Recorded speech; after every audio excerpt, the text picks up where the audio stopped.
Hello everyone, welcome to CSIR Net Adda 24/7. I am educator मेघना श्रीवास्तव.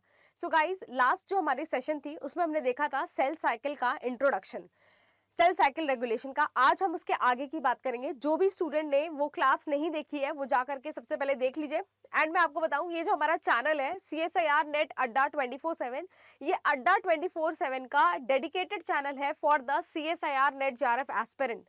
तो आप जिस भी फील्ड के हैं, जिस भी सब्जेक्ट के हैं, ये आप चैनल सब्सक्राइब कर सकते हैं. जैसे कि आप देख सकते हैं सेल बायोलॉजी का मोस्ट इंपॉर्टेंट टॉपिक डिस्कस हो रहा है. ये एग्जाम पॉइंट ऑफ व्यू से बहुत इंपॉर्टेंट है. आप गाइज 2022 का पेपर उठा के देख लीजिए, 23 का उठा के देख लीजिए, 24 का उठा के देख लीजिए, हर बार क्वेश्चन पूछा है सेल साइकिल रेगुलेशन से. आपके 5 से 6 मार्क्स के क्वेश्चंस तो इस टॉपिक से फिक्स्ड है. तो ये टॉपिक आप बिल्कुल भी स्किप नहीं कर सकते हैं. बहुत सारे स्टूडेंट्स को टॉपिक क्लियर ही नहीं होता है, समझ में ही नहीं आया होता है कि ये जो वर्ड्स है, साइक्लिन्स है, सीडीकेस है, कब क्या है क्या नहीं है. मैं आपको पूरा बेस से बताने वाली हूँ. फर्स्ट क्लास जिसने नहीं देखी है जा करके देख सकता है. दूसरी चीज ये है गाइस कि टेलीग्राम पे अपना एक ग्रुप है. अगर आपको कंटेंट चाहिए, पीडीएफ चाहिए, आप वहां पर कनेक्ट हो सकते हैं. डिस्क्रिप्शन बॉक्स में लिंक मेंशन है. चलिए, अब जो लास्ट क्लास थी उसमें हमने क्या पढ़ा था एक बार देख लेते हैं. लास्ट क्लास में क्या पढ़ा था? लास्ट क्लास में मैंने आपको बताया था कि ये जो सेल साइकिल है, ये सेल साइकिल का एम बताया था कि सेल साइकिल क्यों हो रहा होता है. सेल साइकिल में हमने देखा था कि एक सेल होती है, सेल के अंदर जितने भी कंपोनेंट्स होते हैं. हमने डीएनए के रिस्पेक्ट में बात की थी कि जो डीएनए का कंटेंट है वो पूरे सेल साइकिल के इवेंट में क्या होता है, अपना अमाउंट बढ़ाता है. डीएनए का जो कंटेंट है, डीएनए का डुप्लीकेशन होता है, जिसमें हम देखते हैं डीएनए अगर 2n है इनिशियली सेल में, तो वो पहले 4n में होता है. और उसके बाद सेल अगेन जब डिवाइड होता है तो ये डीएनए इसका आधा आधा डिवाइड हो जाता है. ठीक है, 2n 2n 2 सेल में डिवाइड हो जाता है. तो एक तरह से हमने देखा था कि जो सेल है, सेल पूरा जब डिवाइड करने जाता है उसमें 2 फेजेस देखे जाते हैं. जो सेल जब डिवीजन के लिए जाते हैं, सेल साइकिल के 2 फेजेस होते हैं. एक होता है इंटरफेज, जब सेल रेडी हो रहा होता है डिवाइड होने के लिए, और दूसरा होता है एम फेज. तो इंटरफेज में आता है आपका G1 S G2 फेज, है ना, यही बात की थी हमने. G1 फेज आता है, S फेज आता है, G2 फेज आता है. G1 फेज था 11 घंटे का, सेल में ग्रोथ हो रही थी. S फेज में डीएनए रेप्लिकेशन हो रहा था, 8 घंटे का था. और G2 फेज आपका 4 आवर्स का था. ये पूरा आपका हो गया 23, है ना, 23 हो गया, 23 आवर्स. 23 घंटे सेल इंटरफेज में बिता रही होती है, सेल रेडी हो रही होती है डिवाइड करने के लिए. इसके बाद आता है एम फेज यानी माइटोटिक फेज. ये होता है 1 आवर का, जिसके बाद एक सेल 2 सेल में डिवाइड कर जाती है. ये पूरा इवेंट होता है सेल साइकिल का. अब ये जो पूरा इवेंट है ना, हमने आज तक ऐसे ही पढ़ा है. जो हमारी स्मॉलर क्लासेस होती हैं उसमें ऐसे ही पढ़ा है कि सेल साइकिल में इवेंट्स होता है और सेल बाद में डिवाइड कर जाती है. लेकिन सेल साइकिल रेगुलेशन का क्या मतलब है? रेगुलेशन, जब हम रेगुलेशन की बात करते हैं ना, तो वो चीज हम बात कर रहे होते हैं कि रेगुलेशन मतलब क्या होता है. रेगुलेट करना मतलब जैसे अगर फैन है, फैन का एक रेगुलेटर होता है जो फैन को ऑन करता है, ऑफ करता है ना, स्पीड कम ज्यादा करता है या उसको ऑन करता है, ऑफ करता है. इन द सेम वे जब ये सेल साइकिल के इवेंट्स हो रहे होते हैं तो उसमें बहुत सारे प्रोटीन्स होते हैं और एंजाइम्स होते हैं जिनका ये काम होता है कि ये सेल साइकिल के सारे प्रोसेस को, जो हमने G1 S G2 पढ़ा और एम फेज पढ़ा, इस पूरे इवेंट्स को अच्छे से रेगुलेट करना, वो रेगुलेटर्स होते हैं. ठीक है, अब ये जो रेगुलेटर्स होते हैं ये 2 टाइप के होते हैं. रेगुलेटर्स में जो मेन कंपोनेंट है, जो रेगुलेटर में सबसे मेजर कंपोनेंट या मेन कंपोनेंट है रेगुलेशन के लिए, मेन कंपोनेंट जो है सेल साइकिल में, वो है आपका, एक है साइक्लिन्स और दूसरा है सीडीके. इसकी बात अभी मैं पूरी करने वाली हूं. तो cyclin and CDK are the main component of the cell cycle regulation. ये रेगुलेटर्स जो होते हैं ये मेन कंपोनेंट है सेल साइकिल रेगुलेशन के. इसके बाद एक वर्ड आता है चेक पॉइंट्स. इसका मतलब मैं इंट्रोडक्शन में बता दे रही हूं, आगे तो हमने पूरा पढ़ना है. तो मैंने क्या बताया कि सेल साइकिल के इवेंट्स में हमने क्या देखा था लास्ट क्लास में कि G1 होता है, S होता है, G2 होता है, ठीक है, G1 S G2 ऐसा कुछ हमने बताया था, G1 S G2 और M फेज होता है। अब इस पूरे फेजेस को सही से रेगुलेट करने के लिए जो मेन कंपोनेंट काम कर रहे होते हैं हर एक फेज में, वो होते हैं आपके साइक्लिन और CDK। ये क्या होते हैं अभी हम डिस्कस करेंगे। लेकिन चेक पॉइंट क्या होता है? तो जब सेल साइकिल का इवेंट चल रहा है, जैसे हमने पढ़ा था G1 में ग्रोथ हो रहा है, ठीक है, एस फेज में क्या होता है, DNA का रेप्लिकेशन होता है, और G2 में अगेन कुछ प्रोटीन बन रहे हैं, सेल फिर से ग्रो कर रही है, और लास्ट में M फेज में वो सेल जाकर के डिवाइड कर जा रही है। तो इन फेजेस को रेगुलेट करने के लिए, इस फेजेस के इवेंट्स को, मतलब जो भी काम हो रहा है, जो भी वहाँ प्रोटीन्स इन्वॉल्व होंगे, रेप्लिकेशन कराने के लिए जो एंजाइम्स होंगे, रेप्लिकेशन को एक्टिवेट करने के लिए हमारे जो मेन कंपोनेंट्स हैं वो आपके साइक्लिन CDKs हैं।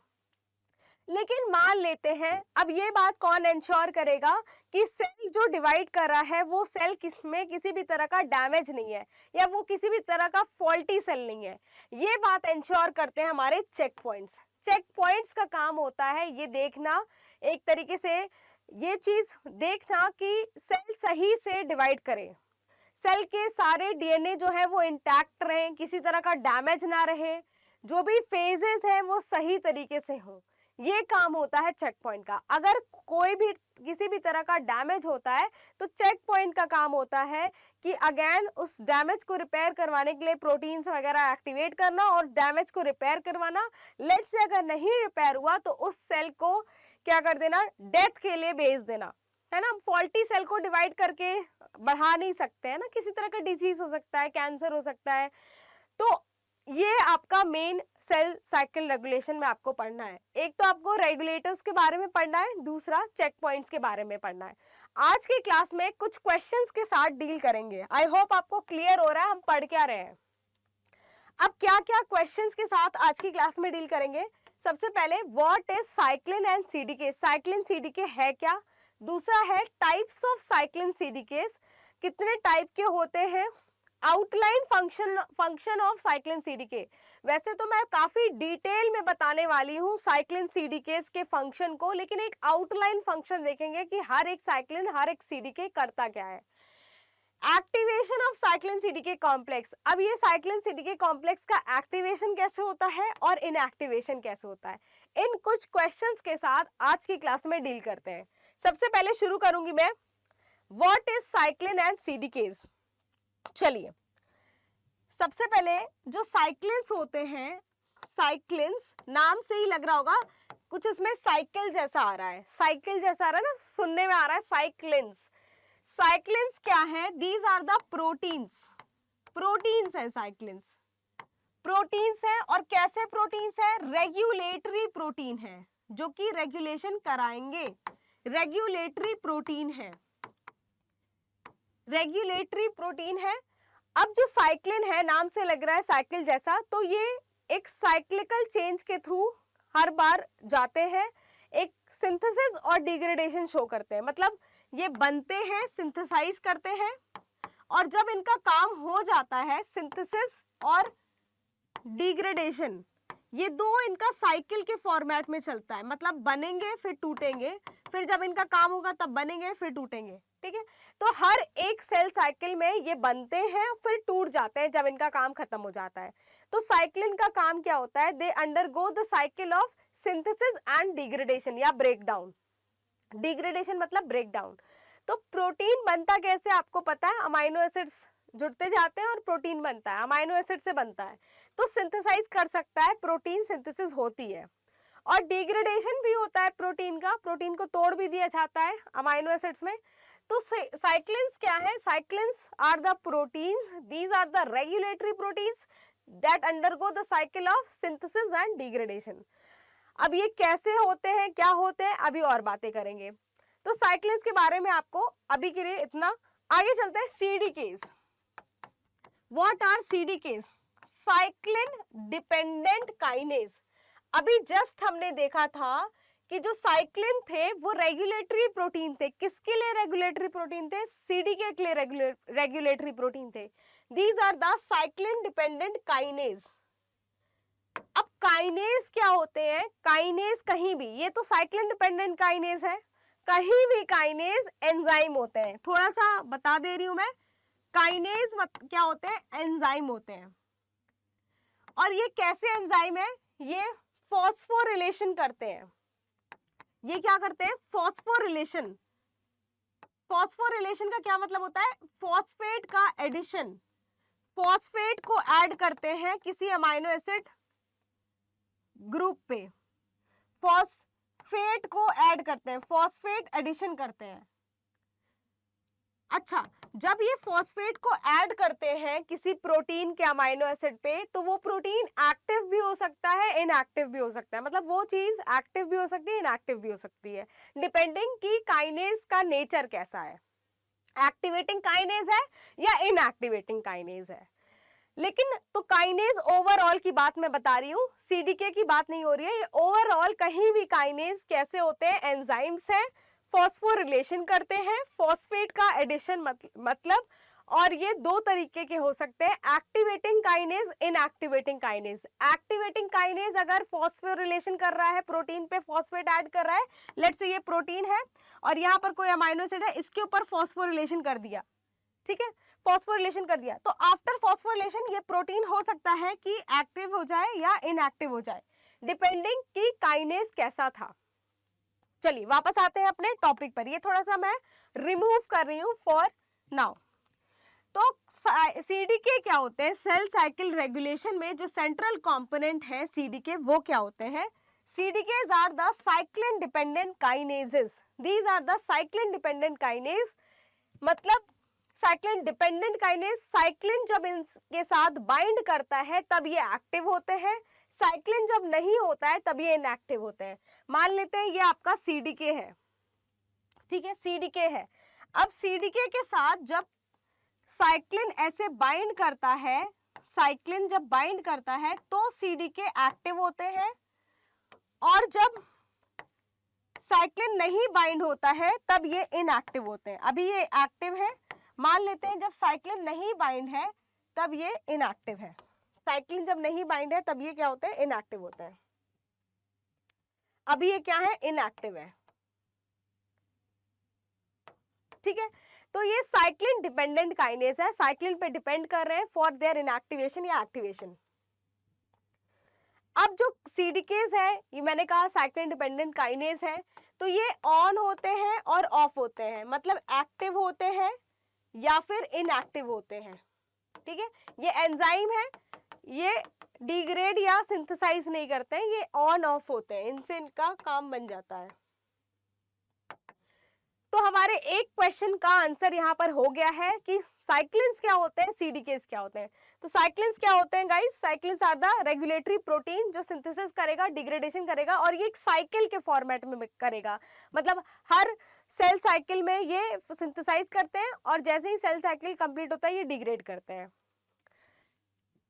और सीडीकेस क्या है? साइक्लिन डिपेंडेंट काइनेज है, ये ऑन होंगे, एक्टिव होंगे, ऑफ होंगे, इनएक्टिव हो जाएंगे। तो कुछ इस तरीके से साइक्लिन सीडीके कॉम्प्लेक्स बनता है। साइक्लिन सीडीके कॉम्प्लेक्स के बारे में अभी जस्ट हमने देखा कि कैसे साइक्लिन्स क्या होते हैं, सीडीकेस क्या होते हैं। आगे चलेंगे, अब बात करते हैं कि ये साइक्लिन सीडीके कितने टाइप के होते हैं। तो जो साइक्लिन सीडीकेस है ना, वो हर एक फेज ऑफ सेल साइकिल में होगा। सेल साइकिल इवेंट्स में हमने क्या देखा था कि सबसे पहले होता है जीवन फेज। जीवन फेज में ग्रोथ होता है सेल में। एस फेज होता है, एस फेज में डीएनए का रेप्लिकेशन देखा जाएगा। G2 फेज में अगेन ग्रोथ होता है, एंड लास्ट होता है आपका एम फेज। अब ये जो एम फेज है, इसमें हमने क्या पढ़ा था कि एक होता है प्रोफेज, प्रोफेज, प्रोमेटाफेज। लास्ट क्लास में हमने देखा था प्रोमेटाफेज, मेटाफेज एंड एनाफेज, ठीक है। मेटाफेज हो गया, एनाफेज हो गया, एंड टीलोफेज हो गया। तो ये कुछ फेजेस देखे थे हमने सेल साइकिल के, ठीक है। तो सेल साइकिल में अब ये जो साइक्लिन सीडीकेज हैं वो क्या करते हैं और कितने टाइप के होते हैं, चलिए समझते हैं क्या करते हैं, इसका भी आउटलाइन देखेंगे। अब जो सबसे पहला साइक्लिन सीडीके पाया जाता है, जिसको हम बोलते हैं अर्ली जीवन फेज का साइक्लिन सीडीके, वो होता है साइक्लिन डी। और CDK 4-6, ये जो साइक्लिन CDK कॉम्प्लेक्स है ये एक्टिवेट होते हैं अर्ली जीवन फेज में। जब जीवन फेज का स्टार्टिंग हो रहा होता है उस फेज में ये एक्टिवेट होते हैं साइक्लिन D CDK 4-6। वर्टिब्रेट की बात हो रही है, वर्टिब्रेट में।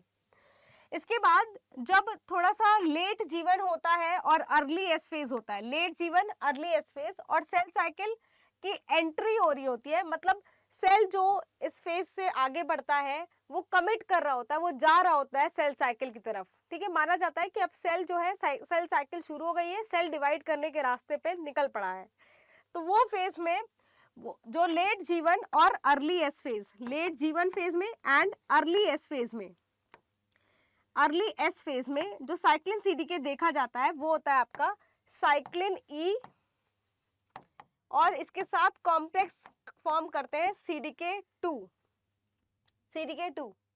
ठीक है, अब जब एस फेज की बारी आती है, एस फेज में जो साइक्लिन CDK कॉम्प्लेक्स एक्टिव होते हैं और वो क्रोमोसोम के डुप्लीकेशन का रोल प्ले करते हैं, वो होते हैं साइक्लिन A, एंड इसके साथ CDK21 हो सकता है, 21। ये कॉम्प्लेक्स एक्टिव होते हैं और ये शुरुआत करवाते हैं क्रोमोसोम डुप्लीकेशन का एस फेज में।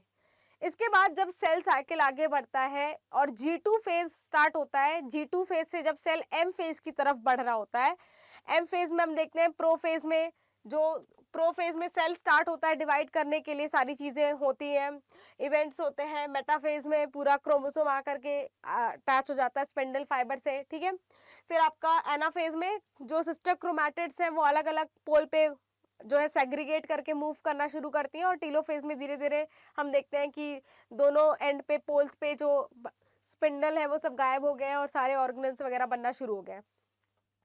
तो ये जो काम है ना, जब G2 से M फेज की तरफ सेल आ रहा होता है वहां पर एक्टिवेशन होता है साइक्लिन B का, और यहाँ पर इसके साथ होते हैं CDK1। ठीक है, तो कितने टाइप के साइक्लिन CDK हो गए? 1, 2, 3, 4। ये 4 तरह के साइक्लिन CDKs होते हैं और ये अपना काम कर रहे होते हैं, सेल साइकिल के इवेंट्स को करवा रहे होते हैं। जैसे अगर हम पहले बात करें साइक्लिन D CDK 4-6 की, साइक्लिन और CDK मिल करके एक्टिव कॉम्प्लेक्स बनाते हैं। अब जीवन फेज में, अर्ली जीवन फेज में इनका काम होता है ये देखना, ये एक्टिविटी को कंट्रोल करते हैं लेट जीवन और एस फेज के साइक्लिन CDK की। तो क्या काम हो गया? जो साइक्लिन D है, साइक्लिन D और इनके साथ CDK 4-6 कॉम्प्लेक्स कर रहा है, इनका काम होता है ये एक्टिविटी को देखते हैं, एक्टिविटी को देखते हैं ऑफ साइक्लिन E CDK 2। ये जो नेक्स्ट फेज के साइक्लिन CDKs हैं ये उनकी एक्टिविटी को देख रहे होते हैं, उनकी एक्टिविटी को मतलब उनको एक्टिवेट करवाने के लिए काम कर रहे होते हैं। ठीक है, उनका एक्टिवेशन करते हैं। क्यों करते हैं? क्योंकि जो साइक्लिन E है ना, साइक्लिन E जब अपने CDK के साथ बाइंड करके एक एक्टिव कॉम्प्लेक्स बन जाता है, मतलब एक्टिवेट हो जाता है, तो ये क्या करवाता है? ये सेल साइकिल का प्रोग्रेशन करवाता है, मतलब सेल साइकिल को आगे बढ़ाता है, सेल साइकिल को जीवन फेज से आगे बढ़ाता है, एस फेज की तरफ लेकर के जाता है। ठीक है, तो इसको कहा जाता है cell cycle progression through start. अब ये स्टार्ट क्या है इसके बारे में अभी मैं आपको थोड़े देर में या फिर नेक्स्ट क्लास में बताऊंगी। ठीक है, तो बस इतना आपको समझना है कि सेल साइकिल को आगे बढ़ा रहा है, एस फेज की तरफ लेकर आ रहा है जब ये एक्टिव हो रहा है। प्रोग्रेशन थ्रू स्टार्ट, ये वर्ड यूज होता है। अब सेल साइकिल आगे बढ़ गया, एस फेज की तरफ आ गया, कौन एक्टिवेट होगा? साइक्लिन A और CDK इसके साथ एक्टिव कॉम्प्लेक्स जो बनाएंगे 2 या 1 बनाएंगे। अच्छा, मैं बोल तो दे रही हूँ ये एक्टिवेट हो जाएंगे, ये एक्टिवेट हो जाएंगे, लेकिन ऐसे ही नहीं होते हैं। इसके पीछे भी कॉन्सेप्ट है जो हमारे 3rd लेक्चर में आएगा, कौन इनको एक्टिवेट कर रहा है। तो हमने देखा फर्स्ट जो साइक्लिन CDK थे हमारे, साइक्लिन D CDK 4-6 थे, ये अर्ली जीवन फेज के साइक्लिन CDK थे। इनका काम था कि जो नेक्स्ट फेज के साइक्लिन CDK है, लेट जीवन और एस फेज के साइक्लिन CDK है, उनकी एक्टिविटी को गवर्न करते हैं, govern the activity of, govern करते हैं मतलब उन्हें एक्टिवेट करवाते हैं, govern activity of cyclin E CDK 2। Cyclin E CDK 2 क्या करता है? सेल साइकिल को आगे बढ़ाता है, लेट जीवन से एस फेज की तरफ भेजता है थ्रू स्टार्ट, स्टार्ट क्या है नेक्स्ट क्लास में डिस्कस होगा। साइक्लिन ए CDK21 क्या करते हैं, ये क्रोमोसोम का डुप्लीकेशन करवाते हैं, क्रोमोसोम डुप्लीकेशन, क्रोमोसोम डुप्लीकेशन, ठीक है, क्रोमोसोम डुप्लीकेशन करवा रहे हैं। एंड लास्ट जो आपके साइक्लिन बी है, साइक्लिन बी और इनके साथ CDK1, ये क्या करते हैं, ये एम फेज की सारा काम देखते हैं। ये क्या करते हैं, events of M phase, M phase जो हमारा माइटोटिक फेज है उसके इवेंट्स को देखते हैं। जब G2 फेज से सेल M फेज की तरफ जा रहा होता है, G2M ट्रांजिशन हो रहा होता है, उस समय ये एक्टिवेट हो जाते हैं और ये इवेंट्स देखते हैं M फेज की। एक बार फिर से देखेंगे हम, साइक्लिन CDK के बारे में हमने देख लिया है। अभी देख रहे हैं कितने टाइप के साइक्लिन CDK होते हैं और कौन कहाँ पाए जाते हैं। सबसे पहला आपका G1 फेज, G1 फेज में सेल में ग्रोथ देखा जाता है। उस टाइम पे जो एक्टिवेट होंगे साइक्लिन CDK वो आपके हैं साइक्लिन D और CDK4/6 मिलकर के एक्टिव कॉम्प्लेक्स बनाएंगे और एक्टिवेट हो जाएंगे। एक्टिवेट होने के बाद ये किसका क्या काम करते हैं, govern the activity of cyclin E CDK2, मतलब साइक्लिन E और CDK2 की एक्टिविटी को देखते हैं कि ये एक्टिव हुआ है कि नहीं हुआ है। ये जब एक्टिव हो जाएगा तो सेल साइकिल को आगे बढ़ाता है एक पॉइंट से जिसको हम बोल रहे हैं स्टार्ट। ये स्टार्ट वो पॉइंट होता है ईस्ट में, ईस्ट में इस पॉइंट को हम बोलते हैं स्टार्ट। ये वो पॉइंट होता है लेट जीवन में जहां से माना जाता है कि अब सेल जो है वो सेल साइकिल की तरफ एंट्री ले रहा है, एक कमिटमेंट कर रहा है कि हम सेल साइकिल की तरफ जा रहे हैं। ये वो पॉइंट है, ठीक है, किसमें, ईस्ट में बोलते हैं स्टार्ट, और वर्टिब्रेट में इसी पॉइंट को बोलते हैं रेस्ट्रिक्शन पॉइंट। क्या बोलते हैं, रेस्ट्रिक्शन पॉइंट। अब सेल साइकिल जो है वो स्टार्ट से आगे बढ़ गया, लेट जीवन में आपका cyclin E CDK2 active complex बनाए, सेल साइकिल की एंट्री करवा दिए हैं। अब एस फेज का साइक्लिन CDK जब एक्टिव होगा, इनको कोई फैक्टर एक्टिवेट करते हैं, तो ये जब एक्टिव होते हैं तो ये क्रोमोसोम का डुप्लीकेशन कराएंगे एस फेज में, और उसके बाद जब G2M ट्रांजिशन होता है उस टाइम एक्टिवेट होते हैं साइक्लिन B CDK1, और ये एम फेज की एक्टिविटी को रेगुलेट करते हैं। एम फेज में जो भी काम हो रहा होता है उसके लिए जो भी प्रोटीन होते हैं उन्हें एक्टिवेट करते हैं, ठीक है। तो ये जब एक्टिव कॉम्प्लेक्स बनाएंगे, क्योंकि काइनेज के बारे में मैंने आपको ऑलरेडी बताया है, काइनेजेस आर द एंजाइम जो फॉस्फोरिलेशन करते हैं, और फॉस्फोरिलेशन से कोई प्रोटीन एक्टिव या इनएक्टिव दोनों हो सकता है। तो आपको समझ में आया कि जब एक्टिव कॉम्प्लेक्स बनाएंगे तो क्या काम करेंगे, एक्टिवेट करवाएंगे, फॉस्फोरिलेट करके किसी न किसी को एक्टिव या इनएक्टिव कर रहे हैं, जिससे ये पूरा सेल साइकिल चल रहा है, ठीक है। और हमने एक आउटलाइन फंक्शन भी देख लिया, सबका आउटलाइन फंक्शन देख लिया कि कौन कब एक्टिव हो रहा है। अब एक स्लाइड में आपको दिखा रही हूं, जैसे यहाँ भी देख सकते हैं आप कि G1 फेज में cyclin D CDK4/6 active complex बनाते हैं, और साइक्लिन E CDK2 जब G1 लेट G1 या अर्ली एस फेज में काम करते हैं। एस फेज में साइक्लिन A और CDK2 करता है, और G2M के तरफ कौन बढ़ रहा होता है, साइक्लिन B CDK1। ये तो हो गई बात वर्टिब्रेट की। यही चीज जब ईस्ट में होता है तो वहां पर दूसरे साइक्लिन CDKs होते हैं। सो अगर हम बर्डिंग ईस्ट का देखें साइक्लिन CDKs, तो हर एक फेज में जो साइक्लिन CDKs है, साइक्लिन्स का नाम दे रखा है यहाँ पर CLN5/6, CLN1/2 for G1 S phase के लिए CLB5/6, और एम फेज के लिए CLB1-2-3-4, और CDKs यहाँ पर उसी के अकॉर्डिंग लिखे हुए हैं। अब मैं अगर आपको बताऊं कि जो CDK1 है इसका पुराना नाम CDC2 है इन फिशन ईस्ट और वर्टिब्रेट, फिशन ईस्ट में और वर्टिब्रेट में एंड वर्टिब्रेट में, और इसी को CDC28 बोलते हैं, किसमें, इन बडिंग ईस्ट, बडिंग ईस्ट, ठीक है।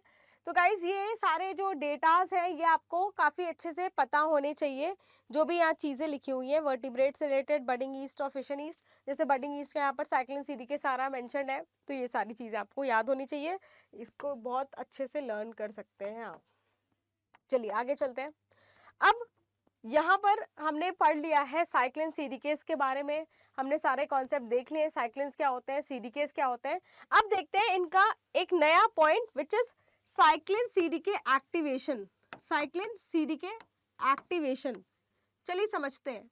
मैंने क्या बोला था स्टार्टिंग में कि जो हमारा साइक्लिन होता है, सीडीकेज होते हैं, ये इनएक्टिव होते हैं और जब इनसे सीडीके बाइंड करता है तो ये एक्टिव हो जाते हैं। ठीक है, तो ये रहा आपके सीडीके हो गया ये, और ये रहा cyclin. Cyclin CDK active complex बनाते हैं, लेकिन ये ना पार्शियल एक्टिवेशन होता है, ये पूरा एक्टिवेशन नहीं होता है, ये पार्शियल एक्टिवेशन होता है, पार्शियल एक्टिवेशन होता है, पार्शियल एक्टिवेशन होता है। ये फुल्ली एक्टिव कब होते हैं, चलिए देखते हैं। साइक्लिन सीडीकेस जो होते हैं वो फुल्ली एक्टिव कब होते हैं, जब उनको फुल्ली एक्टिव कौन करता है, फुल्ली एक्टिव कौन करता है। यहाँ पर एक काइनेज का नाम आ रहा है जिसे हम बोलेंगे, या एक काइनेज का नाम आ रहा है CAK। ये जो काइनेज है ये सीडीके एक्टिवेटिंग काइनेज है। क्या है, सीडीके एक्टिवेटिंग काइनेज। इनका काम क्या होता है कि एक्टिवेटिंग फॉस्फोरिलेशन करना। ठीक है, एक्टिवेटिंग फॉस्फोरिलेशन करते हैं और तब जा करके ये जो साइक्लिन सीडीके कॉम्प्लेक्स है ये कंप्लीट एक्टिवेशन शो करता है, कंप्लीट एक्टिवेशन। क्यों ऐसा होता है, चलिए समझते हैं। तो ये जो CAK है ये है CDK activating kinase, activating kinase. ये फॉस्फोरिलेशन करते हैं कहां पर, थ्रियोनिन रेसिड्यू पे। मैंने आपको क्या बोला था, काइनेजेस आर द एंजाइम जो फॉस्फोरिलेशन करते हैं किसी अमाइनो एसिड पे, प्रोटीन के अमाइनो एसिड पे। तो यहाँ पर थ्रियोनिन, थ्रियोनिन एक अमाइनो एसिड है, उसके ऊपर फॉस्फेट ऐड कर दिए। जब पूरा फॉस्फेट ऐड हो गया है तो ये एक्टिवेशन हो गया है, कंप्लीट एक्टिवेशन हो गया है। क्यों ऐसा होता है, देखिए जो हमारा सीडीके होता है ना, ये सीडीके के एक्टिव साइट पे एक टी लूप पाया जाता है। ये टी लूप क्या करता है, इसके एक्टिव साइट को, इसके कैटालिटिक साइट को ब्लॉक करके रखा होता है। ठीक है, इसके एक्टिव साइट को ब्लॉक करके रखा होता है। जब साइक्लिन बाइंड करते हैं तो ये टी लूप जो होते हैं वो थोड़ा सा हटते हैं, बहुत थोड़ा सा इसको वो रिमूव होते हैं, पार्शियल एक्टिवेशन होता है। But when threonine residue is phosphorylated by CAK, there is a complete activation। क्यों हो रहा है, क्योंकि जो टी लूप है इसको पूरी तरीके से एक्टिव साइट से हटा दिया गया है। अब साइक्लिन सीडीके हमारा कंप्लीट एक्टिवेशन शो कर रहे हैं। तो एक नया काइनेज ऐड हुआ है, CAK, सीडीके एक्टिवेटिंग काइनेजेस। ठीक, जैसे यहाँ पर मैं डायग्राम दिखाऊं आपको, देखो सीडीके क्या है, इनएक्टिव है। क्यों, यहाँ पर टी लूप जो है क्या कर रखा है, इनके एक्टिव साइट को ब्लॉक कर रखा है। फिर साइक्लिन आया, थोड़ा सा टी लूप अलग हुआ है, पार्शियल एक्टिव हुआ है। इसके बाद CAK ने पूरी तरीके से एक्टिव कर दिया है, कैसे, फॉस्फोरिलेट करके। ठीक है, एक्टिवेटिंग फॉस्फेट ऐड हुआ है। मैं यही बता रही हूँ आपको, एक्टिवेटिंग और इनएक्टिवेटिंग दो तरीके के फॉस्फोरिलेशन हो सकते हैं। चलिए आगे चलेंगे। अब गाइज जैसे मैंने अभी बताया एक्टिवेटिंग होते हैं, वैसे ही साइक्लिन सीडीके को इनएक्टिवेट भी किया जाता है। इनएक्टिवेशन भी होता है ऑफ साइक्लिन सीडीके, इनएक्टिवेशन भी होता है ऑफ साइक्लिन सीडीके। कैसे होता है, चलिए समझते हैं। जैसे एक यहाँ पर मैंने बोला, एक कुछ काइनेज होते हैं जो इनएक्टिवेटिंग फॉस्फोरिलेशन करते हैं, इनएक्टिवेटिंग फॉस्फोरिलेशन करते हैं। कुछ काइनेज ऐसा फॉस्फेट ऐड करेंगे, ऐसे फॉस्फेट ऐड करेंगे जो कि इनएक्टिवेटिंग फॉस्फोरिलेशन करेगा। जैसे V1 काइनेज, ये V1 काइनेज क्या है, ये टायरोसिन पे, टायरोसिन अमाइनो एसिड पे, जो कि पूरे प्रोटीन के 15th पोजीशन वाला टायरोसिन होगा, 15th पोजीशन वाला टायरोसिन, उसके ऊपर फॉस्फोरिलेशन करते हैं और ये इनएक्टिव कर देते हैं साइक्लिन सीडीके कॉम्प्लेक्स को। ठीक है, इनएक्टिवेशन कैसा हो रहा है, आपका V1 काइनेज कर रहा है। और दूसरे प्रोटीन होते हैं जिनको बोलते हैं CKIs। ये क्या है, ये इनहिबिटरी प्रोटीन है, CDK inhibitor protein, CDK inhibitor protein. इनका काम क्या होता है, इनका काम होता है साइक्लिन सीडीके कॉम्प्लेक्स में